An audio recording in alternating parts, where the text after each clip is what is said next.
People always think that's going to happen to somebody else. And as of that moment, I ceased to exist as George Vine, and I became 77,522. Try to escape from here. Let the people know what had happened.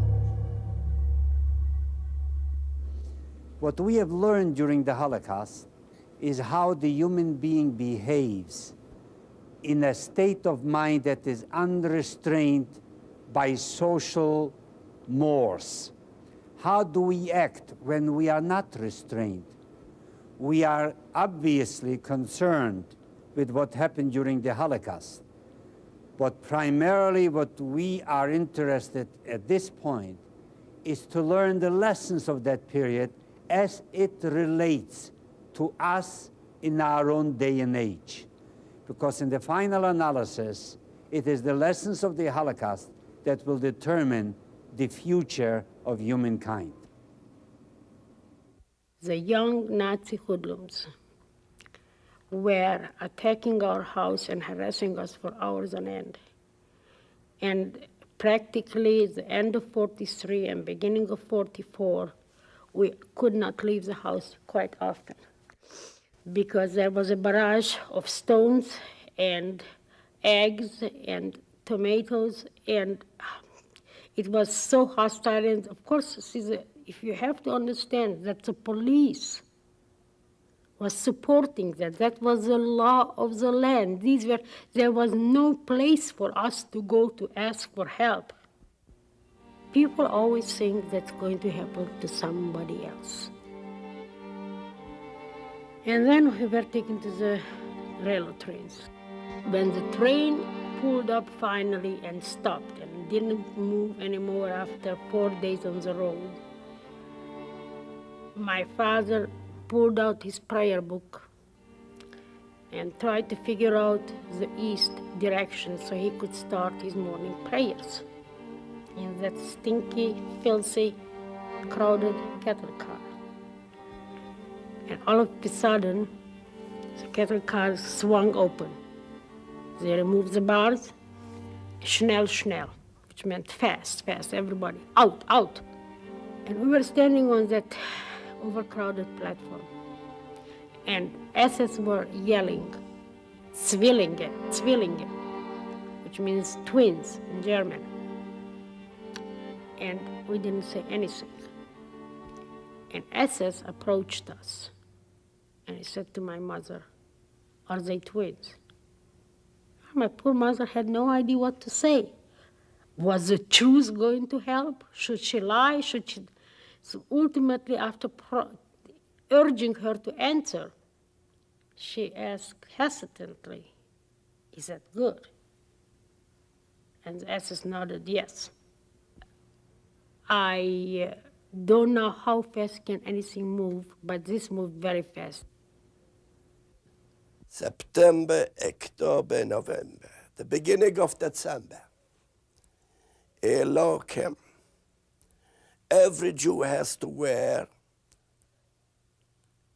a band with a Jewish star, white band, a blue Jewish star. It doesn't matter how young, it doesn't matter how old. Opening the door from the inside, you gotta have it on your arm. Otherwise, you get killed. That was in December 1939. September the 2nd, 1942. There was the day of Yom Kippur. And they came to the ghetto and they told us that I don't know how many, 50, 60, 100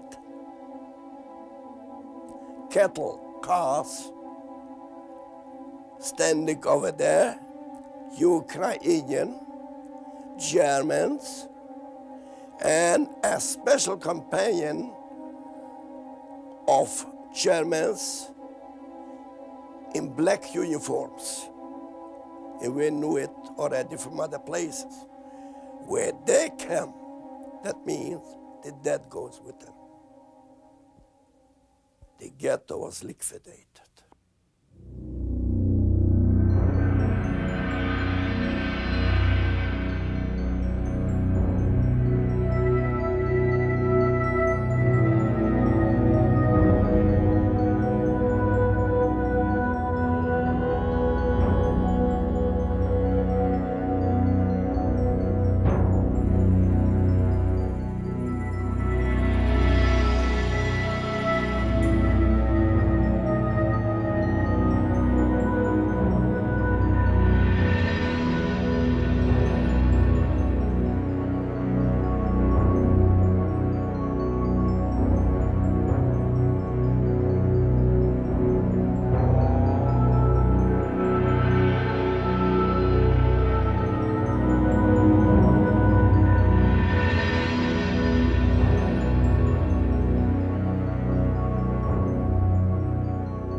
My train start rolling.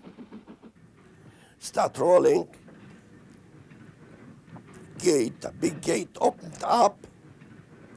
It went in to the place where Treblinka is. After half hour, an order, undress. Everybody undressed themselves, myself too. My wife, my mother, with the kid, they disappeared. I never saw them again. Never.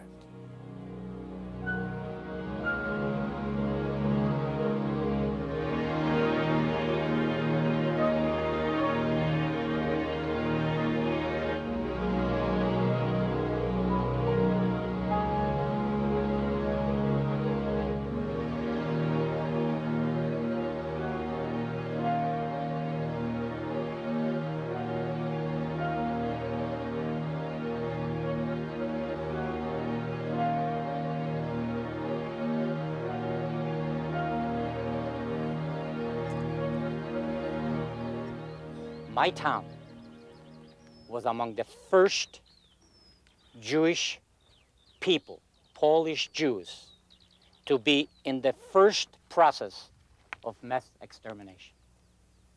Of course, we didn't know at the time. My father, for the very first time, realized that this is the end, and he was a great admirer of the German people. He was educated in German schools, lived on the Polish-German border, and to him, the German people were a kind of very intelligent, sophisticated, learned scientifically in every possible way, and above all, civilized. It was very difficult for him to accept what was happening around him from 1939 to 1942. Over time, he said, well, these are not the right people. These are just guards. These are just hooligans. The right Germans will come in. It wouldn't be so bad.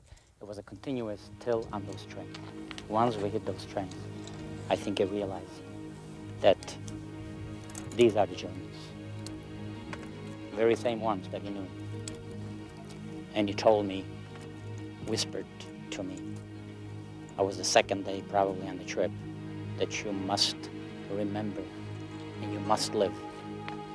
You must be a witness, because one day the world will not believe you, and the people who would like to believe you won't be unable to comprehend the horrors as we see today so clearly.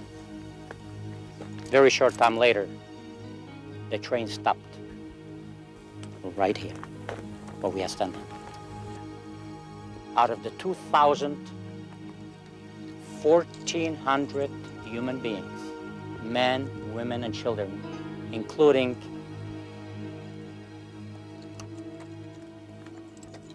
my mother, who I explained to you before, her whole aim in life was to have a family, love her neighbors, love humanity. These were the type of people that walked straight up there to the gas chamber, walked them up there and gassed them and burned them the very same day. As of that moment, I ceased to exist as George Vine, and I became 77,522. We didn't have no name, only the number. But one thing now, the German took everything from us. It was hard. They took the mind from us. They made us, they meant nothing from us. A lot of people after camps, liberation, they didn't know what's going on with them. They eat soap because they were so hungry, all the time hungry, 24 hours a day. 24 hours a day. That's what happened. We were only looking for food, food, food. And as a person, there was no, we were Unmensch. That means we are not human. Unmensch, they said to us. We are not human. This documentary, for the first time in post-Holocaust history, has in reality taken survivors of the Holocaust to retrace their steps on site in Auschwitz, Treblinka, Majdanek, in order to give us a full picture of what really happened to them, the experiences that they went through, their own, their families, their friends, their communities. In this way, it makes the lessons, not only the story of the Holocaust, a vivid reminder to all of society what can happen when restraints are removed. We knew that Mengele was using us in experiments. We knew that Mengele picked up twins, or that somebody was taken to Mengele's lab, never to be seen again. The only way that I could cope with it is to block it out. There was nothing that I could cope on that particular case. And to feel so low, even in Auschwitz, we had a little bit of dignity. But when they removed our clothes, that little individuality that covered our bodies, that was taken away, and everything was used. There was no part of the body that wasn't measured. So there were almost 2 years of experiments done on twins, a total of 3,000 individuals, 1,500 sets of twins. We think that maybe there are 200 individuals who survived, the best estimate. 47 years ago, yes, 47 years ago, I came now to the grave to do the rest respect, because I don't think so I'm gonna come here ever to see this. And I wanna give it the only respect for this to see. Everything is taken apart. We just see the shadow now. Nobody's here anymore to see. And everything that I see here, it's memory.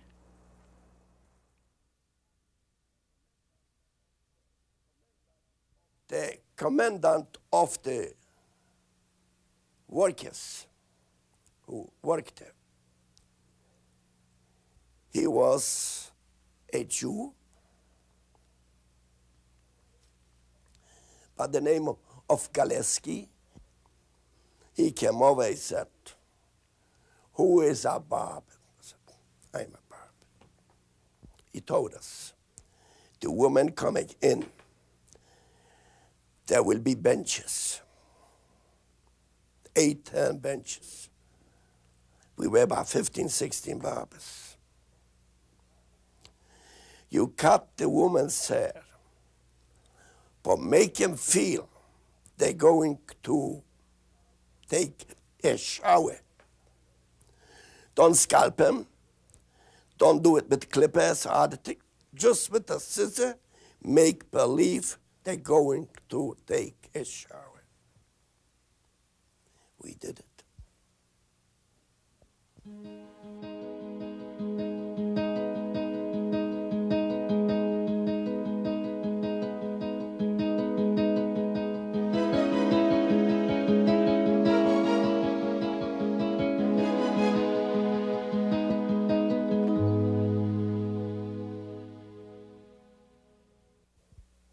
want to mention also the saddest story in my life being a Treblinka was, I've seen many people perished. But when I came through a bundle, the worst part of my life was when I found babies in the bundle. And that happened many times. I couldn't do nothing, couldn't help myself. We had to bring those babies into the lazaret,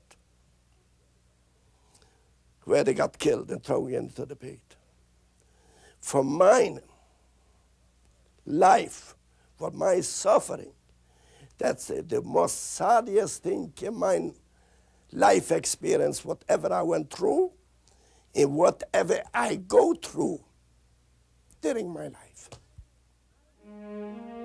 I have been around for a long time now, and I don't see that the world has really learned, the world, particularly political powers, have learned that much. People have, but they don't always have the power to change it, or they don't think they have the power to change it. One thing really bothers me, that prejudice is prevalent just like it was 45 years ago.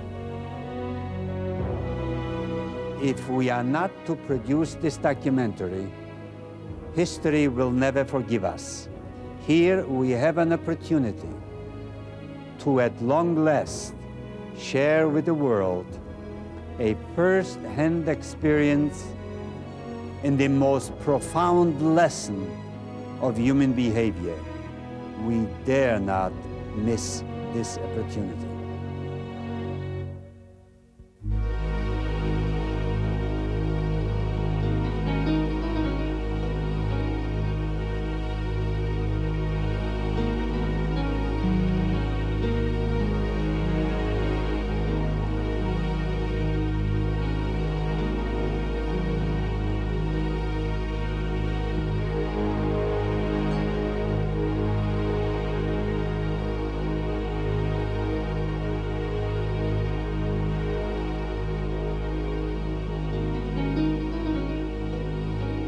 I always feel like talking to my mother when I come here, and I want to tell you, Mom, that as I told you last time, we will never forget you.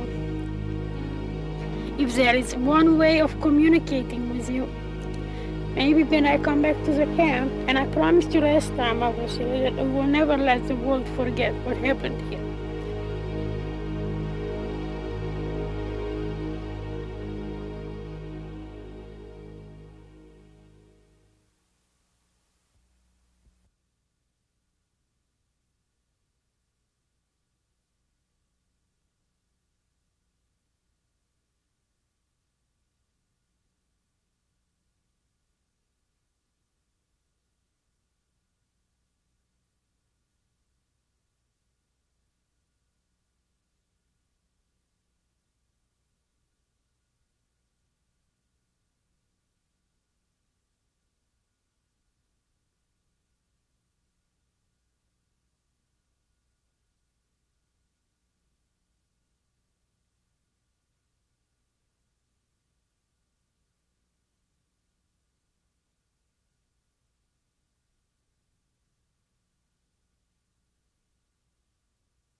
Brakuje mi wielu rzeczy. rzeczy. Po prostu brakuje mi stałego kontaktu z Żydami, to jest najważniejsze.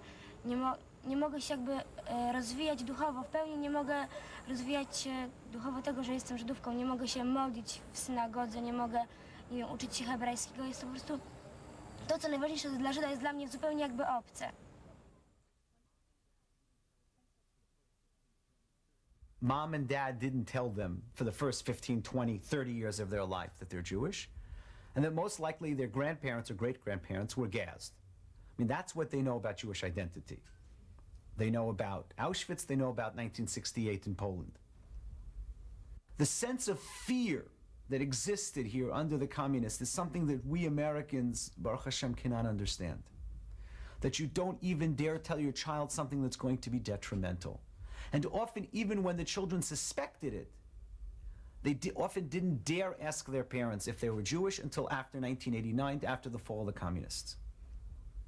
On the very beginning, this news had a quite traumatizing effect. Well, first of all, I didn't know what does it mean. I was told, okay, you're Jewish. Your mother is Jewish, you're Jewish.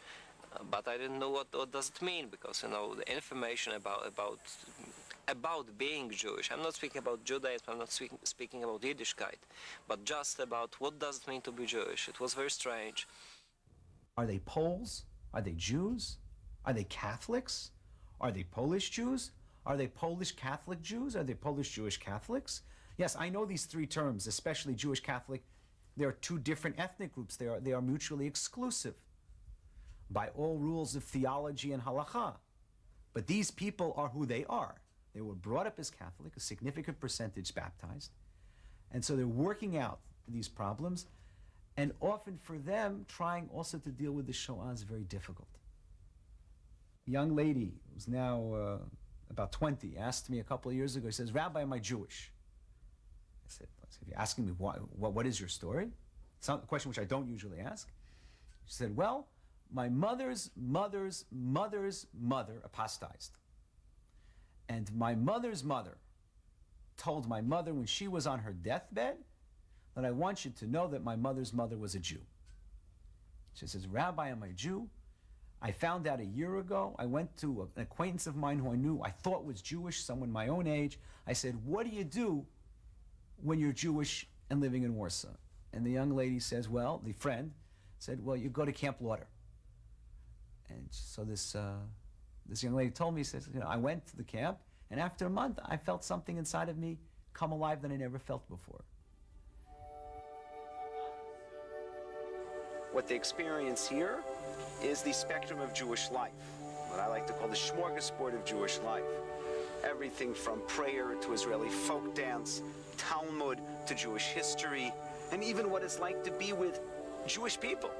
For some of them, it's the first time they've been in a Jewish environment. Whether it's religious, secular, it's irrelevant because it's Jewish. And for them, that, at the beginning, is by far the most important factor. That it gives them a chance now to build that link, that bridge that goes over the gap that existed here for 50 years to come back to the Jewish people.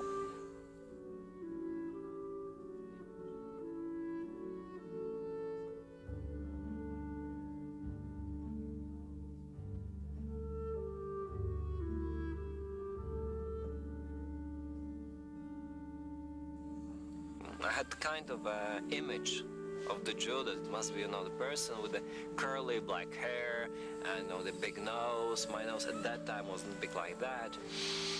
And I was looking in the mirror and I do not look, I saw some pictures of Orthodox Jews, wearing yarmulkes, etc. And I was not this person, so something is wrong. And so for many years, I pushed this thing aside. I wasn't thinking about that too much. And then I've learned that maybe it's a great thing to be Jewish, because I met the people who are brilliant, who are very intelligent, very bright. And they were saying about themselves, they were not practicing Judaism, but they were saying about themselves that they are Jewish. Z bardzo wielu powodów, ponieważ chciałam odnaleźć swoje prawdziwe korzenie. Nie chciałam jakby zaprzepaścić, nie chciałam zapomnieć o tym, kim jestem. bycie dla mnie Żydówką jest czymś jeszcze specjalnym. Jestem dumna z tego, że właśnie, że jestem Żydówką, a nie kimś innym.